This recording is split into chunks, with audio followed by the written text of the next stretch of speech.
From digital microscopes to 3D printers, some students are using the Digital Learning Initiative as a springboard for exploration. Elementary students find a way to catapult their kindness quotient to a new level thanks to the Great Kindness Challenge. Limited sight certainly doesn't limit the visions of success for students practicing for the Braille Challenge. And what has these students designing structures out of toothpicks and marshmallows? Find out on this episode of Spotlight on Shawnee Mission. Welcome to Spotlight on Shawnee Mission. I'm your host, Leanne Neal. Shawnee Mission's Digital Learning Initiative is bringing new educational opportunities to students throughout the district. Check out how it is helping engage 6th graders at Briarwood Elementary. Students excited about science and exploring the world around them, one of the benefits of greater access to technology. For example, these digital microscopes have opened up new avenues for learning in Jonathan Farrell's class. Right here, this is a wireless microscope and an iPad, and the way this works is unlike traditional microscopes, which you have a little viewing port with and they're kind of bulky. This, you can focus and unfocus it, as you see right there, and you can look at even the tiniest detail in some of these things. I mean, what you're looking at right here, that's a table. It's just a table. When we got the microscopes with the iPads, we were able to just kind of explore our classroom. So the first thing we did was just kind of look at everything. And I think what makes these different than just a normal microscope is that it lowers the barrier to entry. I mean, it's just there in front of you. My experience with traditional microscopes is it's kind of tedious and you have to get it just right, and it's bulky and you're kind of bending over and you're looking through one eye, where these are displayed on the iPad screen. And so as soon as you have it, the screen turns on and you can see anything at like 200 times zoom. When the class studied ecosystems, Farrell says students' ability to take the microscopes outside into the field made a significant difference in what they were able to accomplish.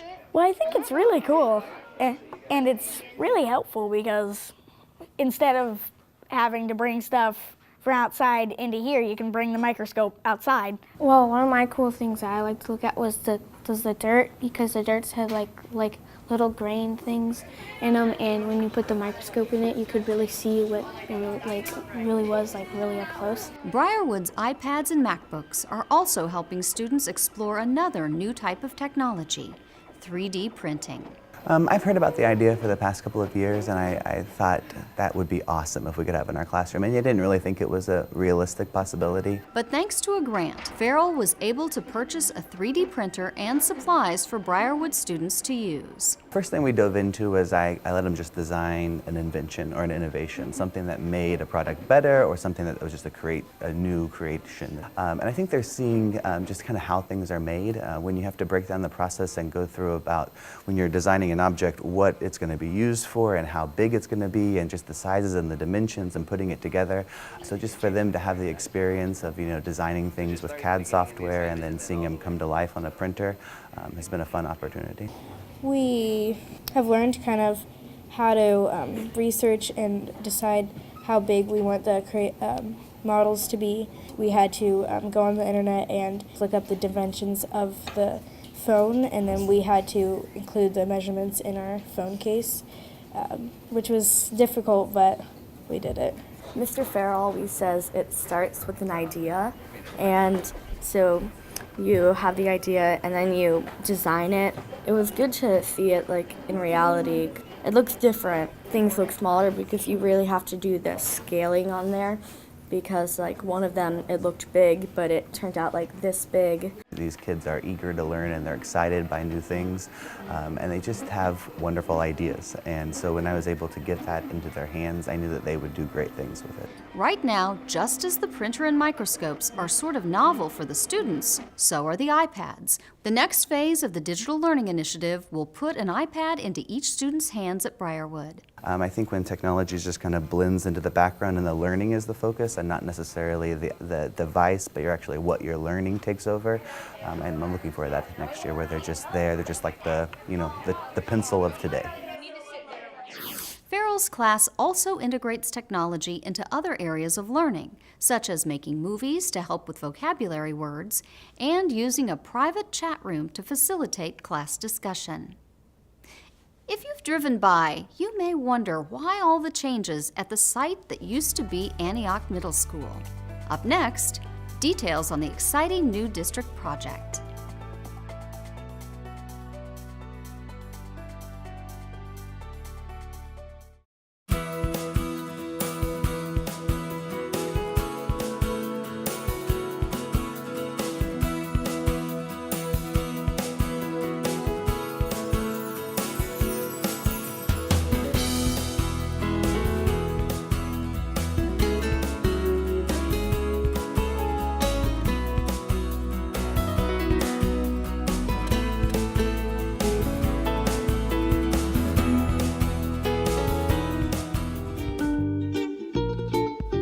Hi, I'm Morgan from Rushton Elementary, and I read Prairie Evers by Ellen Airgood. Prairie Evers is about a girl whose grandmother recently moved away.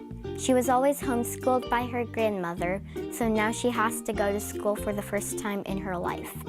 So she bought some chickens to keep her mind off of her grandmother moving away and having to go to school for the very first time. Little does she know she is about to make a very good friend. I rate this book 4 out of 5 stars for being a very good book about friendship. So go ahead and read it.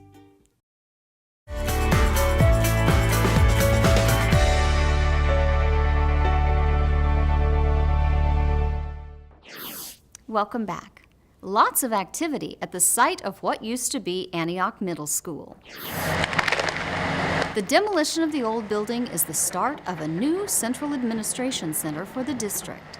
The new facility will bring Shawnee Mission staff currently housed across the district at McEachin Administrative Center, Broadmoor, Arrowhead, and Indian Creek together in one location. In addition to administrative offices, the new Center for Academic Achievement will include facilities for the district's culinary arts program, biotechnology and medical health science programs, Project Lead the Way classrooms, and other programs. The current building design includes 2 wings connected by a cafe and a large public area that would seat about 250 for presentations and events. The Center for Academic Achievement is scheduled to be completed in the fall of 2016. Kindness could be infectious at Benninghoven Elementary. That's where the students took part in the Great Kindness Challenge. Benninghoven Elementary is honored to unite all students in the spirit of kindness and respect. Therefore, I, Jeff Myers, Mayor of the City of Shawnee, Kansas, do hereby proclaim the Great Kindness Challenge Week in the City of Shawnee, Kansas, where kindness matters at Benninghoven Elementary.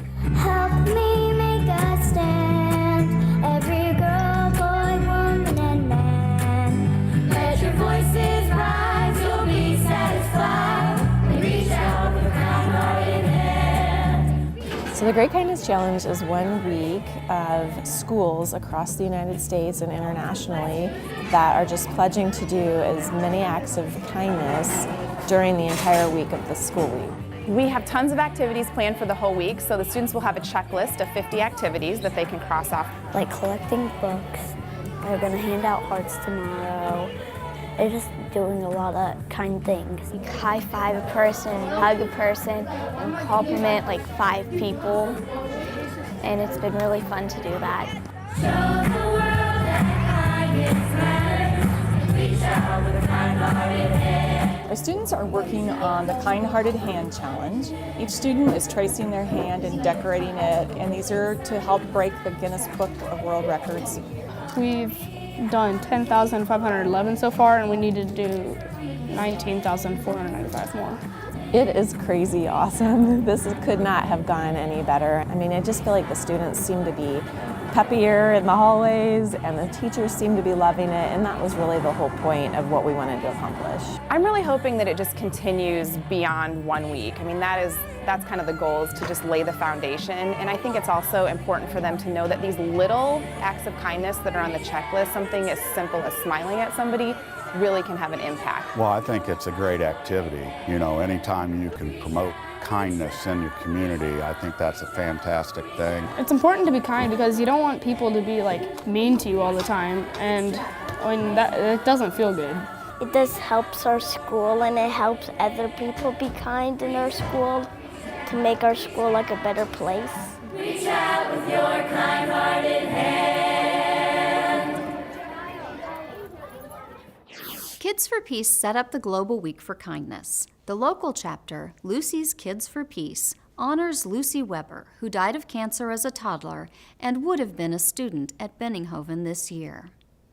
Practice makes perfect is how the old adage goes. Coming up, we'll meet two Shawnee Mission students practicing for an unusual kind of competition. Plus, making science, technology, engineering, and math elementary when Spotlight on Shawnee Mission returns.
Welcome back. A couple of Shawnee Mission students who are putting in the practice hope that it will pay off when it comes time for a rather unusual competition. This is a brailler. If you press down on the keys, the raised dots will appear on paper. Audrey Bethay and AJ Lohr are at Pawnee Elementary to work on their Braille reading and writing skills with Coach Jerry Heil. These things have E's? Yep, they have E's oftentimes.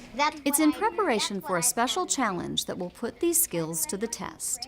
The Braille Challenge is a competition where people with no sight or some sight compete using raised dots.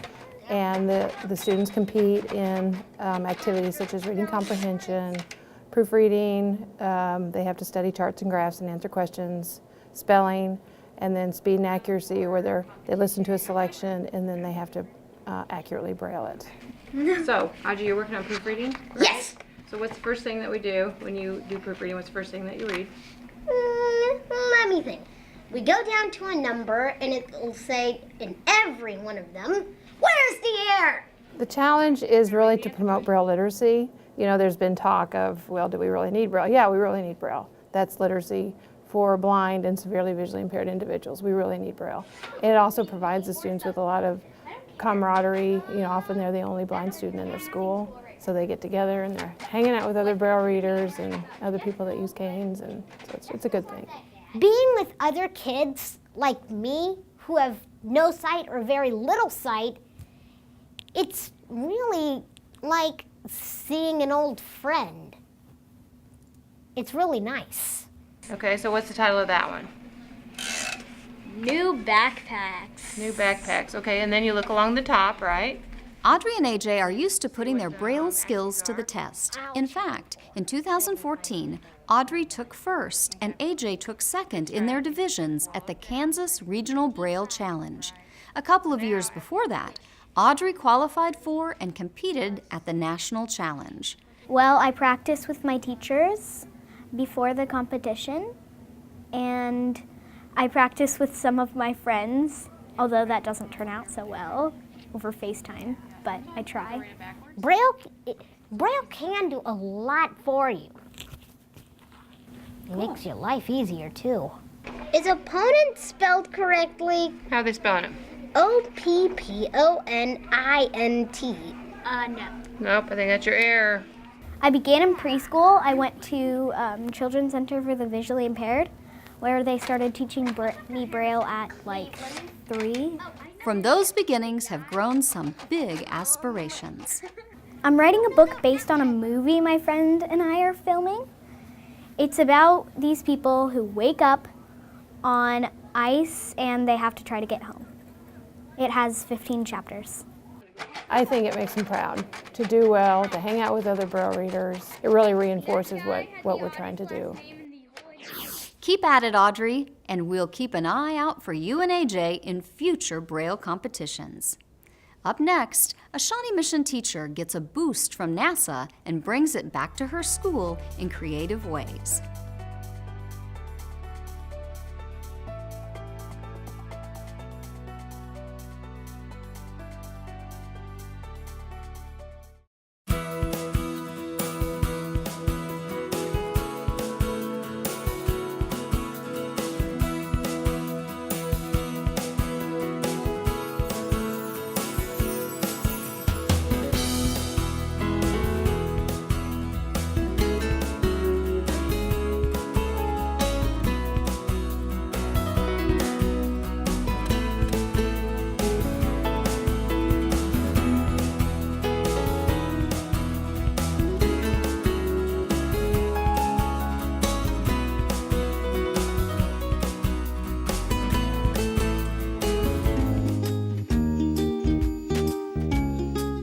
Hi, I'm Katie, and I go to Santa Fe Trail Elementary. I read the book The Dogs of Winter by Bobby Pyron. This book is about a little boy named Ivan. Everything was going fine with his mother and babushka, or grandmother, until he came. After his mother disappears, he must go to the city and join the lifestyle of begging and stealing, until the dogs find him. Ivan and his 7 dogs meet some interesting people. And did I mention that Ivan is only 5? How will he survive? I rate this book 5 out of 5 stars for its teamwork between Ivan and his pack and its exciting plot. I hope you like it as much as I do.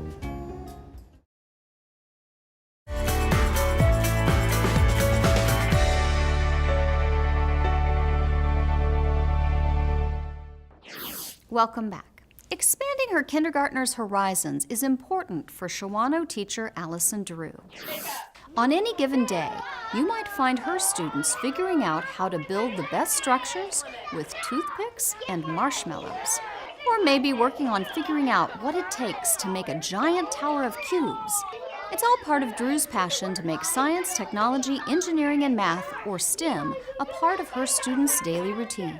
One of her favorites is a monthly challenge for students to engineer something amazing out of things they find around the house. For example, aluminum cans. So this year and part of last year, I started sending home a STEM home project just to see if students would even be interested in doing it. And I've had a really great turnout of students last year and this year, and of just using their imagination and creating things with just everyday things they have at home. I made a flower out of a can and a toilet paper roll. I made an owl and a dog, and Miss Drew has them on her desk. We've done things with pencils. We've done things with marshmallows and toothpicks. We've done things with just things that they find around their house. Next month, the object to use is plastic bottles. Drew is excited that for some, these projects have become a family affair. I have a bunch of kids that have done it at home, and their parents have gotten involved, and it's stuff that they do with their family. Her success with her kindergartners prompted Drew to start looking for a program that would help her bring even more STEM-inspired ideas to students. And I ran across this NASA Endeavor program that happened to be online, so it was accessible. And I had 3 different classes. One was methods of STEM strategies. One was coding and robotics and one-to-one devices, which I felt worked well with the district. And the other one was a curriculum I did with the upper grades, which was a 3D view of the Earth. Drew says she thinks younger children are especially open to exploring STEM areas, and she hopes their early exposure pays off down the road.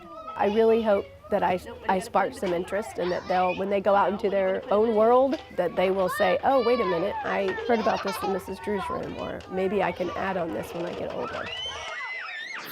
Early Earlier in the year, kindergartners in Drew's class had an opportunity to flex their STEM muscles by taking part in the Hour of Code. This international event gave students an opportunity to try doing some computer coding themselves. That's all the time we have for this episode of Spotlight on Shawnee Mission. Join us again as we continue to feature the programs and people of Shawnee Mission who are helping guide students to success. Thank you for watching.